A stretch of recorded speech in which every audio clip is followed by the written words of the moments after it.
So hi everyone, welcome back to my channel. I am Dipanshu Singh, your host, mentor, educator, also working as an advisor to Government of India. तो last few days से हम आपने देखा होगा हमने बहुत सारे interesting videos prelims के पॉइंट ऑफ व्यू से आपके लिए लेके आए हैं और हमने एक इन डेप्थ एनालिसिस भी कवर किया था प्रीलिम्स के पर्सपेक्टिव से। आज हम लोग बात करने वाले हैं क्योंकि अब प्रीलिम्स हुए 3 दिन हो चुके हैं। I think we are at a stage now where you need to decide where do you stand.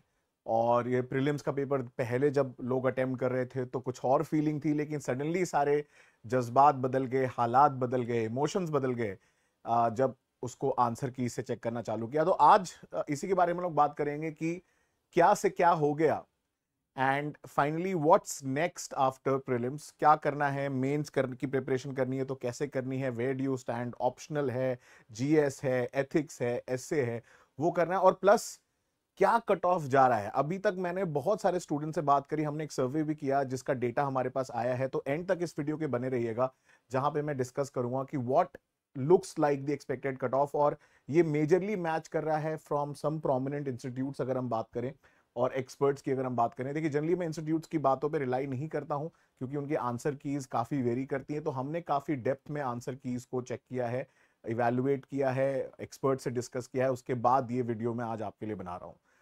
तो व्हाट्स नेक्स्ट आफ्टर प्रीलिम्स, क्या लर्निंग रही है, क्या अप्रोच होना चाहिए अगले साल के एग्जाम के लिए जो लोग प्रिपेयर कर रहे हैं, जो लोग इस बार अनफॉर्चुनेटली शायद वो कट ऑफ का जो बेंचमार्क है शायद वो क्लियर नहीं कर रहे हैं, उसके बारे में बात करेंगे। तो पहली चीज जो हमें ध्यान देनी है वो एक तो जरा हम रियलिटी देखें कि किससे कितने क्वेश्चंस आए हैं। इंडियन पॉलिटी से 18 क्वेश्चन, हिस्ट्री आउटलायर था, इकोनॉमी से 15 क्वेश्चन, ज्योग्राफी से 20 क्वेश्चन, एनवायरमेंट इकोलॉजी से 30 question, science and tech art, current affair and IR is 20। तो अगर आप देखें 18, 15 और यहां से सीधे सीधे 30 आ जाता है। आपके सामने दोस्तों एविडेंस है कि सीधे सीधे 64 क्वेश्चंस तो सिर्फ जीप सब्जेक्ट से आ रहे हैं। आपको याद होगा मैं हमेशा बोलता रहता हूं जीप पे फोकस करिए, जीप पे फोकस करिए। इंस्टाग्राम पे भी मैंने वीडियो डाला था और हमेशा बोलता रहता हूं कि वाई जीप इज इंपॉर्टेंट। मतलब आप सोचिए कि अगर इन 4 सब्जेक्ट्स पे अगर आपने फोकस किया होता तो कितना बड़ा रिटर्न ऑन इन्वेस्टमेंट होता। मैं लोगों को देखता रहता हूं, मैं अब ब्लेम नहीं कर रहा हूं, बट आई थिंक ये बहुत सीरियस इंट्रोस्पेक्शन है जो लोगों को करना चाहिए कि हिस्ट्री पे इतना टाइम क्यों स्पेंड कर रहे हैं। और अगर कर भी रहे हैं तो मॉडर्न हिस्ट्री से 5-6 क्वेश्चन अगर आ भी जाते या एंशियंट से भी आ जाते तो कोई बहुत ज्यादा फर्क नहीं पड़ता, क्योंकि जो लेवल ऑफ क्वेश्चन पूछे जा रहे हैं चाहे वो एंशियंट हो, मॉडर्न हो, आप कितना भी पढ़ लो फिर भी शायद उन क्वेश्चन को आप सॉल्व नहीं कर पाते। लेकिन वहीं पे अगर आप पॉलिटी के, ज्योग्राफी के क्वेश्चंस जो हैं, अगर लॉजिक आपका क्लियर है, कॉन्सेप्ट्स क्लियर हैं, तो आप बहुत अच्छे से इन क्वेश्चंस को सॉल्व कर पाते और बहुत अच्छे पोजीशन में होते। जो लोग कर पाए हैं वो लोग आज बहुत अच्छे पोजीशन में हैं। They are preparing for mains, they are scoring above 100, 90, जो भी स्कोर है उसके बारे में हम बात करेंगे। और साथ साथ करंट अफेयर्स, और देखिए करंट अफेयर्स हमेशा से एक डार्क हॉर्स रहा है, हमेशा उसमें कुछ ना कुछ होता है कि करंट अफेयर्स में 15 से 20 क्वेश्चन आ जाते हैं। आईआर इस बार काफी ज्यादा फोकस रहा है। मैंने कई बार बोला था मैपिंग स्पेशली अफ्रीका में, आपको दिखाऊंगा भी। मैंने कई बार बोला कि Africa is gonna be important, Africa is the dark horse. UPSC वापस से अफ्रीका के ऊपर क्वेश्चंस पूछ रहा है जिसपे हमें फोकस करने की जरूरत है। तो बात बिल्कुल सीधी है कि किन सब्जेक्ट्स पे आपको आगे चल के फोकस करना है। 2-3 चीजों को थीम्स पे हम अगर देख लें कि what is the recurring theme in prelims, तो रिटर्न ऑफ एलिमिनेशन, एलिमिनेशन वापस आ चुका है। बहुत सारे क्वेश्चंस में आपने देखा होगा एलिमिनेशन टेक्निक्स काम करी है। उसके साथ साथ डोमिनेंस है कंसेप्चुअल क्वेश्चन का, फैक्ट्स भी हैं, बट अगर आपकी कंसेप्चुअल क्लैरिटी है दोस्तों, ज्योग्राफी में, पॉलिटी में आप बहुत आसानी से क्वेश्चंस को सॉल्व कर सकते थे। जो स्टैंडर्ड सोर्सेज हैं उससे भी कवर कर सकते थे। बट हाँ, पॉलिटी के लिए आपको कॉन्स्टिट्यूशन के आर्टिकल्स भी पढ़ने पड़ेंगे। मैं हमेशा क्लास में इसीलिए एम्फेसाइज करता हूं कि आर्टिकल्स को साथ में लेके चलें। जैसे वो आर्टिकल 109 मनी बिल वाला जो क्वेश्चन आया था, उसके पहले जो 2 स्टेटमेंट्स थे वो आर्टिकल 109 में दिए हुए थे। सिमिलरली 21 तो चलो इजी था, बट बाकी जो उन्होंने पूछा पार्ट्स पूछ लिया कि ये इस पार्ट में है। तो यूपीएससी ये देखना चाहता है कि आप कॉन्स्टिट्यूशन को कितना ढंग से पढ़ रहे हैं। और सिर्फ लक्ष्मीकांत से नहीं होगा, लक्ष्मीकांत नो डाउट आपको हेल्प करेगी, बट लक्ष्मीकांत से सिर्फ नहीं होने वाला है। मैं आज आपको लिख के साइन करके दे सकता हूं अगर आप ये बात मानना चाहें तो। फैक्चुअल क्वेश्चंस भी कुछ देखने को मिले, लाइक सीडीएस, अगर आप देखें आर्मी रैंक वाले कुछ क्वेश्चंस थे, कुछ प्योर फैक्ट्स थे। तो उसके बारे में आप ज्यादा कुछ नहीं कर सकते। If you know it you know it, if you don't know it, if you don't know it. But हाँ, ऐसे कुछ एसएससी टाइप या पीसीएस टाइप अगर आप कह सकते हैं क्वेश्चंस भी देखने को मिले। और मैच द फॉलोइंग क्वेश्चंस थे तो बहुत सारे, बट इजी नहीं थे। स्पेशली अगर आप देखें ज्योग्राफी में जो मैपिंग वाले क्वेश्चन आए थे कुछ कुछ मैच द फॉलोइंग, वो इतने ज्यादा भी इजी नहीं थे जितने लग रहे थे। उसमें आपको सारे रीजन के बारे में जानना चाहिए, एक दो क्वेश्चन उसमें से कंट्रोवर्शियल भी हैं। साथ साथ CSAT still is a problem, because RC में इवन दो आरसी के क्वेश्चन अराउंड 26 आए थे, फिर भी बहुत सारी आंसर की वेरी कर रही हैं। मैंने हमेशा आरसी के ऊपर फोकस करने के लिए बोला। इनफैक्ट नीचे आप देखेंगे डिस्क्रिप्शन बॉक्स में मैंने प्रीलिम्स के पहले आरसी के ऊपर एक पूरा वीडियो बनाया था कि कौन से टाइप के पैटर्न आते हैं, उनको कैसे सॉल्व करना है। तो अगर जिन लोगों ने वो देखा था उनको बहुत फायदा हुआ है। आप भी अगर अगले साल के लिए प्रिपेयर कर रहे हैं तो उसको जरूर देखिएगा। तो ये मेजर ट्रेंड्स अगर हम देखने को मिले। Now the question comes is कि इन सब चीजों के बाद आपने आंसर की से एनालिसिस कर लिया होगा, देख लिया होगा। So where do you actually stand right now? Now, if you're scoring in the range of 85 to 90, ऐसे मेरे को बहुत सारे लोग मिले जो कमेंट भी कर रहे हैं। आप में से बहुत सारे लोग मुझे कमेंट कर रहे हैं वीडियो में। कुछ लोग हैं जो अराउंड 70 to 80 मार्क्स स्कोर कर रहे हैं। इनके बारे में बात करेंगे। सो अगर आप 85 to 90 के रेंज में कर रहे हैं स्कोर, तो you should start preparing for mains absolutely, क्योंकि मैं लिख के कह सकता हूँ ये कट ऑफ 100 से ज्यादा नहीं जाएगी। मुझे लगता है 90 से ऊपर भी नहीं जाएगी, but whatever the scenario is, it will not go beyond 90, considering CSAT was not that easy. लोग CSAT इसलिए easy बोल रहे हैं, मुझे समझ में नहीं आ रहा, क्योंकि वो लास्ट ईयर के कंपैरिजन में कर रहे हैं। बट ये सिमिलर पैटर्न पे है जो 2021-22 का पेपर था। तो 2023 के कंपैरिजन में no doubt paper was easy, but it is not as easy जितना लोग बोल रहे हैं। तो CSAT में स्टिल बहुत सारे लोग हैं जो क्वालिफाई नहीं कर रहे हैं। अगर आप 85 के आसपास स्कोर कर रहे हैं, आई वुड से टाइम बिना वेस्ट करे प्रिपरेशन चालू कर दीजिए मेंस की, ठीक है। और अगर आप नेक्स्ट अटेम्प्ट के लिए जा रहे हैं, दो तीन चीजों का आपको ध्यान रखना है। क्या आपके पास बैकअप है? अगर आपके 2 या 3 अटेम्प्ट हो चुके हैं, do you have a backup job और समथिंग इन दैट सेंस? ये चीज का ध्यान रखना है। क्या आपके पास फैमिली एंड फाइनेंशियल सपोर्ट है? ठीक है, क्योंकि देखिए एग्जाम है तो difficult, it is very tiring, taxing, और ये सारी चीजें बाद में डेफिनेटली अफेक्ट करती हैं। दूसरा, क्या आप प्रिपेयर्ड है अगले साल के एग्जाम के लिए? क्योंकि अगर अभी से नहीं लगेंगे तो फिर वही सिचुएशन होगी जो इस समय है, वही रिग्रेट होगा कि काश पहले थोड़ा पढ़ लिया होता। तो ये सिचुएशन में अगर हैं तो आप एनालाइज करनी है अपने आप को कि क्या आप इस सिचुएशन में आते हैं। और बार बार अगर सेम गलती हो रही है, जैसे मैंने कुछ स्टूडेंट्स को देखा कि उनको मैंने बार बार बोला था कि ज्यादा क्वेश्चन अटेम्प्ट करिएगा, अगर इजी पेपर आ गया तो 85 के आसपास, अगर डिफिकल्ट है तो अराउंड 75 to 80। फिर भी बहुत सारे ऐसे स्टूडेंट्स हैं जो 60-65 मार्क्स के क्वेश्चन ही सिर्फ अटेम्प्ट करके आए हैं। और लॉजिक क्या दे रहे हैं कि एक्यूरेसी पे जा रहे हैं। भाई साहब, ये यूपीएससी एग्जाम एक्यूरेसी वाला है ही नहीं ना, ये तो प्रोबेबिलिटी का एग्जाम है। आप एक्यूरेसी कितना भी कर लो, यूपीएससी फिर भी लास्ट में आंसर की बदल देगा। तो आप कहां एक्यूरेसी के चक्कर में पड़े हुए हो? कितनी बार बोला मैंने कि एक्यूरेसी के चक्कर में मत जाइए। हाँ, no doubt there has to be a certain benchmark कि भाई अगर 80 अटेम्प्ट करे तो 55-60 सही हो गए, 20-25 का मार्जिन आप ले सकते हो गलत का। लेकिन हाँ, अगर आप 40-40 कर रहे हो तब तो नहीं हो पाएगा। बट इसका मतलब ये थोड़ी है कि आप 60 अटेम्प्ट कर रहे हो, आप तो खुद ही अपना जो फाइटिंग चांस है वो खत्म कर रहे हो by attempting lesser number of question. क्योंकि आप नहीं कर रहे हो, आपका पड़ोसी ये कर रहा है। So you are missing out on this. So ये बात तो आपको समझनी पड़ेगी। और बोलने के बाद भी अगर आप ये फॉलो नहीं कर रहे हो तो definitely you need to understand कि भाई आपकी प्रॉब्लम क्या है। You need to identify the problem, कि जो आपको इंस्ट्रक्शंस दिए जा रहे हैं कि आप फॉलो नहीं कर रहे हैं। What is the issue that you are landing up in the same spot again and again again and again every year? तो ये इंट्रोस्पेक्शन आपको जरूर करना पड़ेगा दोस्तों, कि क्यों ऐसी गलती हो रही है कि बार बार एग्जाम प्रीलिम्स में नहीं क्लियर हो पा रहा है, क्या कारण है उसका। तो होलिस्टिक प्रिपरेशन की जरूरत है, ठीक है। एक साथ आपको ढंग से प्रिपरेशन करना पड़ेगा, होलिस्टिक तरीके से इंटीग्रेटेड प्रिपरेशन की जरूरत है। प्रीलिम्स और मेंस की अलग अलग प्रिपरेशन नहीं होगी। प्रीलिम्स में थोड़ी चीजें फैक्चुअल होती हैं, बट अगर आप देखेंगे जैसे बहुत सारे क्वेश्चन थे जो आपका वाटर स्टोरेज, हाइड्रो पावर को लेके था। इनफैक्ट बहुत सारे ऐसे क्वेश्चन थे, सद्भावना को लेके जो क्वेश्चन था। सिमिलरली आप देखेंगे अगर आप इंटरनल सिक्योरिटी पढ़ते, अगर आप इन्वायरमेंट में इसको पढ़ते, या डिजास्टर मैनेजमेंट पढ़ते, या रिप्रेजेंटेशन ऑफ पीपल्स एक्ट पढ़ते, या गवर्नेंस के टॉपिक पढ़ते, तो बहुत सारे इस बार के प्रीलिम्स के क्वेश्चन आप सॉल्व कर लेते। तो कहने का मतलब ये कि अगर आप इंटीग्रेटेड प्रिपरेशन कर रहे हैं दोस्तों, तो आप खुद नोटिस करेंगे कि बहुत सारे मेंस के टॉपिक की वजह से प्रीलिम्स के क्वेश्चन सॉल्व हो रहे हैं। सिमिलरली ऑप्शनल को आपको किसी भी हालत में अपने दिसंबर तक कवर करना है, both paper 1 and paper 2। Paper 2 अगर छूट भी जाता है थोड़ा बहुत, आप जनवरी में कवर कर सकते हैं। क्यों? So that you can dedicate your time from January to May 2025 wholeheartedly on prelims. क्योंकि जिस तरीके का पेपर है आपको मल्टीपल राउंड्स ऑफ रिवीजन की जरूरत है, सीसैट पे फोकस करने की जरूरत है। तो ये ध्यान रखना है कि आप जनवरी टू मई अपना जो है, या मिड जनवरी टू मई आप ढंग से प्रीलिम्स पे फोकस करें। सिमिलरली करंट अफेयर्स डेली करिए, मेरी वेबसाइट पे फ्रीली डेली करंट अफेयर्स आता है, मैं अभी आपको दिखाऊंगा भी, उसके कंपाइलेशन भी आपको मिल जाएंगे। और मंथली जो कंपाइलेशन आता है वो एज अ फिलर की तरीके से काम कर सकता है आपके लिए। उसमें अगर कोई इंफॉर्मेशन आपके नोट्स में मिस आउट हो जा रही है तो आप उससे ऐड ऑन कर सकते हैं। उसके अलावा जैसे मैंने आपको बताया कि कुछ भी हो जाए 75 टू 85 की रेंज में आपको प्रीलिम्स में क्वेश्चन अटेम्प्ट करने ही करने हैं पेपर वन में, चाहे कुछ भी हो जाए, चाहे कितना इजी या चाहे कितना डिफिकल्ट पेपर आए। ये चीज नॉन नेगोशिएबल है, इसके बिना प्रीलिम्स में सिलेक्शन नहीं हो सकता। इक्का दुक्का लोग होते हैं जो बहुत ज्यादा, अगर आप देखेंगे, एक्यूरेसी की तरफ जाते हैं, जो 60 प्लस अटेम्प्ट करके ले आते हैं। बहुत कम लोग होंगे ऐसे, लेकिन प्रोबेबिलिटी बहुत कम होती है ऐसी।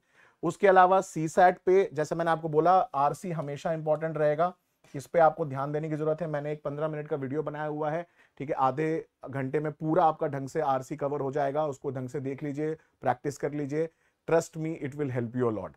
और मैथ्स अगर आपकी कमजोर है तो ऐसे चुनिंदा टॉपिक्स जो लास्ट 5 साल के क्वांट का पेपर है, क्वांट का सेक्शन है सीसैट के पेपर का, उसको प्लीज सॉल्व कर लीजिए, आपको बहुत फायदा मिलेगा। Don't go for random test series of CSAT. तो अब अगले 1-2 दिन क्या करना है, देखिए ऑलरेडी 1-2 दिन का ब्रेक हो चुका है, टाइम बहुत कम है मेंस के लिए। डिसाइड अभी आपको करना है वेयर डू यू स्टैंड, जो अभी तक मैंने बताया कहां आपकी सिचुएशन है, where do you stand, right, उसके बेसिस पे आपको डिसीजन लेना है। And you have to act fast and act decisively, ठीक है, तुरंत, क्योंकि समय नहीं है। अभी अगर आप देरी करेंगे तो मेन से मिस आउट कर जाएंगे। गोल्डन अपॉर्चुनिटी है, हो सकता है अगली बार दिक्कत हो प्रीलिम्स के पेपर में, इस साल ही है जो है आपके हाथ में। अगर आप प्रीलिम्स क्लियर कर रहे हैं, सीसैट, पहली चीज तो ये टेस्ट करिए कि सीसैट में आपके कंफर्टेबली नंबर आ रहे हैं। दूसरा, अगर आप 85 से 90 के आसपास स्कोर कर रहे हैं, I would say start preparing for mains immediately without fail. आपको कोई प्रोग्राम ज्वाइन करना है, प्रोग्राम ज्वाइन करिए, टेस्ट सीरीज ज्वाइन करिए, रिवीजन की प्रोग्राम ज्वाइन करना है, जो भी करना है करिए, बट लेकिन स्टार्ट करिए कि जो आपके सब्जेक्ट नहीं हुए थे पहले उसको कवर करें। Internal security, disaster management, Indian society का अगर टॉपिक रह गया है तो उनको पहले कवर करें, एथिक्स अगर रह गया है उसको करें, ऐसे हर हफ्ते एटलीस्ट 1 से 2 लिखें, ठीक है। ये सारी चीजों का आपको ध्यान रखना है क्योंकि टाइम नहीं है बिल्कुल भी हमारे पास वेस्ट करने के लिए। इसके अलावा कुछ लोग बोल रहे थे क्या हम प्रीलिम्स को प्रिडिक्ट कर सकते हैं, समवॉट वी कैन, क्योंकि अगर आप देखेंगे जैसे मैंने आपको बताया जीप स्ट्रैटेजी हमारी काम कर रही है, कुछ कुछ थीम्स रेकरिंग है, बार बार आ रही है, जो चीज न्यूज में है उससे रिलेटेड क्वेश्चन डेफिनेटली पूछे जा रहे हैं एग्जाम में। और as an experience educator and mentor from past 10 years I could say very well कि कुछ चीजें प्रिडिक्ट कर सकते थे। जैसे आपने देखा होगा साहेल रीजन सूडान, ये मैंने सोशल मीडिया पे भी पोस्ट किया था, और इनफैक्ट मेरा एक टेलीग्राम चैनल है, वहां पे मैंने ये मेंशन किया था कि कौन कौन से इस बार के इंपॉर्टेंट टॉपिक्स हैं आईआर के, पॉलिटी के, इकोनॉमी के, एनवायरनमेंट में। उसमें से 90% क्वेश्चन जो पॉलिटी आईआर के लैंड अप के हैं, आपके सामने प्रूफ भी है, क्वेश्चन है, और मैंने जो शेयर किया था। और ये इंडियन एक्सप्रेस की एक सीरीज है एसेंशियल वाली, मैंने पहले भी आपको बताया है, सेम चीज पब्लिश भी हुई थी क्योंकि इतनी फेमस हो चुकी है। मैं आपको दिखा देता हूं। So this is the Indian express series जिसपे ये पब्लिश हुआ था, it's under UPSC essential series. तो उसमें जब आप जाएंगे तो वहां पे देखेंगे कि ऐसे इंटरनेशनल रिलेशंस आप जब सर्च करेंगे तो आपको मिल जाएगा। मैं दिखा देता हूं आपको।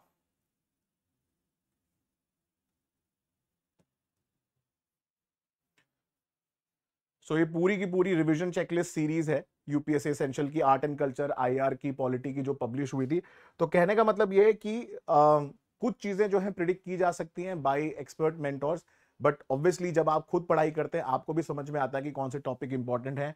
पॉलिटी, ज्योग्राफी एंड आईआर की जो टीचिंग पेडागोजी है हमारी, वो ऐसी रहती है कि आपके सारे क्वेश्चन सॉल्व हो जाएं। जैसे आपको मैं अभी दिखाता हूं कि how mentorship helps, so how can we help you in this preparation. तो ये देखिए, ये सारे मैसेजेस हैं, more than 100 messages that I receive from students after giving paper, कि पॉलिटी का पेपर, ज्योग्राफी के जो क्वेश्चंस हैं, और ये प्रूफ है। देखिए, आप में से बहुत सारे लोग हैं जो मैं जानता हूं, आई अंडरस्टैंड कि शायद वो उनको अफोर्ड नहीं कर सकते प्रोग्राम्स को, तो इसीलिए मैं आप लोगों के लिए रेगुलर सोशल मीडिया पे इंफॉर्मेशन शेयर करते रहता हूं। ये ट्विटर की इंफॉर्मेशन है, जो जो चीजें मैंने पोस्ट करी वहां वहां से क्वेश्चन आए हैं, चाहे वो सूडान हो, चाहे वो साहिल रीजन हो, चाहे वो महुआ मोइत्रा केस हो एथिक्स पैनल वाला, चाहे वो नारी शक्ति वंदनन हो, चाहे वो रेड सी को लेकर टॉपिक आया हो। ये सारी चीजें, मतलब ये सिर्फ मैं ग्लिम्स दे रहा हूं आपको कि फ्री इनिशिएटिव भी हम लोग बहुत सारे कर रहे हैं, ताकि जो लोग नहीं अफोर्ड कर सकते पेड प्रोग्राम्स को, उनको ऐसा डिसएडवांटेज फील ना हो। तो बात आती है कि अब how can I help you with all of this. देखिए, मैं कुछ चीजें आपके लिए कर सकता हूं। पहली चीज जो मैं आपके लिए कर सकता हूं कि I can help you with 1-to-1 mentorship program. जो हमारा प्रीलिम्स एंड मेंस का एक 1-to-1 मेंटोरशिप प्रोग्राम है, उसके बारे में मैं आपको बता सकता हूं। लाइव आंसर राइटिंग गाइडेंस का हमारा एक प्रोग्राम चल रहा है, जिसमें मैं आपको हेल्प कर सकता हूं। अगर आप सोशियोलॉजी ऑप्शनल आपका है या चूज करना चाहते हैं, तो आप मेरे से कनेक्ट कर सकते हैं। नंबर दिया हुआ है नीचे टीम का, 8800070498। ईमेल आईडी दी हुई है team@team@dipanshuSingh.com। उसके अलावा सोशियोलॉजी ऑप्शनल राइटिंग प्रोग्राम भी है हमारा, मेंस गाइडेंस सपोर्ट भी है, जिसमें मैं आपकी हेल्प कर सकता हूं, बट उसके बारे में हम लोग बाद में बात करेंगे डिटेल में। So just wanted to tell you this that this is what the analysis of prelims is. मेरे हिसाब से कट ऑफ इज अराउंड 90, 85 से 90। जाने से पहले मैं आपको ये बताना चाहता हूं कि जो मैं आपको बता रहा हूं कि मैंने अभी रिसेंटली सारथी आईएएस के साथ एक क्वालिटी एनरिचमेंट प्रोग्राम लॉन्च किया है फॉर सोशियोलॉजी ऑप्शनल। तो ये प्रोग्राम बहुत ही hard working, dedicated, honest program है पूरी टीम का, जहां पे हम 3 महीने में आपको मोर देन 250 आंसर्स प्रैक्टिस कराएंगे लाइव क्लास में। डेली 5 क्वेश्चन की प्रैक्टिस होगी, ऑल्टरनेट डे क्लासेस होंगी, और इसमें साथ साथ हम मॉड्यूल देंगे आपको एनरिचमेंट प्रोग्राम के। लाइव क्लासेस वीडियो रिकॉर्डिंग्स मिलेंगी आपको, ताकि आप टॉपिक को रिवाइज कर सकें और क्लास में उसको हम लाइव आंसर राइटिंग प्रैक्टिस कर सकें। ट्रस्ट में, अगर आप 250 से ज्यादा क्वेश्चन ऑलरेडी प्रैक्टिस कर लोगे, और सोशियोलॉजी में इतने सारे क्वेश्चन रिपीट होते हैं कि आप देखेंगे एग्जाम में आपको लगेगा कि सब कुछ पढ़ा हुआ ही आया है। तो इसमें हम ऐसे आपको नोट्स प्रोवाइड करेंगे, जैसे आपको दिख रहा होगा यहाँ पे प्रॉपर डिटेल नोट्स हैं। लाइव आंसर राइटिंग सेशन होगा, सोशियोलॉजी के सारे टॉपिक कवर करेंगे, प्रॉपर नोट्स मिलेंगे, साथ साथ उसमें टेस्ट सीरीज है along with 4 micro and full test. Mentorship support है, मेंटोरशिप गाइडेंस है पूरा। आप देखेंगे यहाँ शेड्यूल है आपके सामने कि कौन सा टॉपिक का कब सेशन होना है। उसके पहले आपको ऑलरेडी उसका वीडियो मिल जाएगा, और ऑलरेडी आपको उसका पहले मॉड्यूल मिल जाएगा। इसके अलावा अगर आप फाउंडेशनल कोर्स ज्वाइन करना चाहते हैं, तो उसमें मैं करेंटली 10% ऑफ ऑफर कर रहा हूं for limited first 100 seats only. So socio code है उसका, और मैं जनरली ज्यादा 150 से ज्यादा बच्चों लूंगा नहीं इस बैच में। So you can enrol in that. Description box में सारे प्रोग्राम के लिंक दिए हुए हैं, चाहे वो सोशियोलॉजी आंसर राइटिंग प्रोग्राम हो, सारथी आईएएस वाला। आप सारथी आईएएस की वेबसाइट पे भी जा सकते हैं, डॉक्टर शिविन के नाम से या वरुण या मुदित के नाम से सर्च कर सकते हैं। उसके अलावा ये मेरे वेबसाइट पे है, ये upsc.dipanshuSingh.com। आप जैसे ही जाएंगे मैं आपको दिखा देता हूँ। So just go to this website upsc.dipanshuSingh.com। यहाँ पे आपको सोशियोलॉजी ऑप्शनल का प्रोग्राम का ये मिल जाएगा, सारी डिटेल है। जैसे ही आप क्लिक करेंगे यहाँ पे बाय नाउ पे एंटर करेंगे, सोशियो कोड आपको इंस्टेंटली डिस्काउंट मिल जाएगा। दूसरा, जो लोग मेंस दे रहे हैं इस बार, उन लोगों के लिए एक यूपीएससी मेंस मैंने शॉर्ट प्रोग्राम बनाया एमएसपी, जिसमें हम मेंस के लिए जीएस 1 2 3 4 की आंसर राइटिंग गाइडेंस प्रोग्राम दूंगा। लाइव सेशंस होंगे, नोट्स मिलेंगे, ऐसे पे फोकस रहेगा। और जो 2024-25 के स्टूडेंट है, अगर इन केस उनका प्रीलिम्स क्लियर नहीं होता है, तो उनको ऑटोमेटिकली नेक्स्ट ईयर के प्रोग्राम में फ्री ऑफ कॉस्ट एनरोल करा दिया जाएगा विदाउट एनी क्वेश्चंस आस्क्ड। तो सारी डिटेल यहाँ पे दी हुई है, आप जाके वेबसाइट पे चेक कर सकते हैं।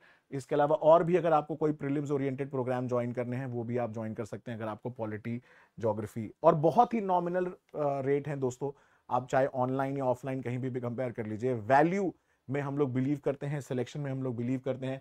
सो मेंटोरशिप प्रोग्राम के अंदर हमने यही कोशिश करी है कि मैक्सिमम लोगों का सिलेक्शन हो। तो ये चीजें, इसके अलावा डेली हमारे बहुत सारे, जैसे मैंने बताया, फ्री इनिशिएटिव चल रहे हैं दोस्तों आपके लिए। Free editorial, news analysis daily, social media पे रेगुलरली मैं डेली चीजें पोस्ट करते रहता हूं, सो दैट उसमें से कई सारी चीजें आपके लिए एग्जाम में आ जाती हैं। तो ये हमारी तरफ से एक पहल, एक एफर्ट है आप सभी लोगों के लिए। अगर आपको कोई भी दिक्कत, कोई भी क्वेरी हो, कोई परेशानी हो, please feel free to reach out to us and I will be more than happy to help you all. मैं बस इतना बोलना चाहता हूं जाने से पहले कि हिम्मत मत हारिए, ठीक है? गलतियों से सीखिए, कोशिश करिए समझने की कहाँ पे गलती हो रही है। और अगर आप उस बॉर्डर लाइन को क्रॉस कर रहे हैं प्रीलिम्स की, सो congratulations, you deserve it. But समय बहुत कम है, मेंस के लिए आपको अभी से लगना पड़ेगा, तब जाके आप फाइनल लिस्ट में अपना नाम देख सकते हैं, right? So I will see you in the next video. Till next time, thank you so much. जय हिंद दोस्तों।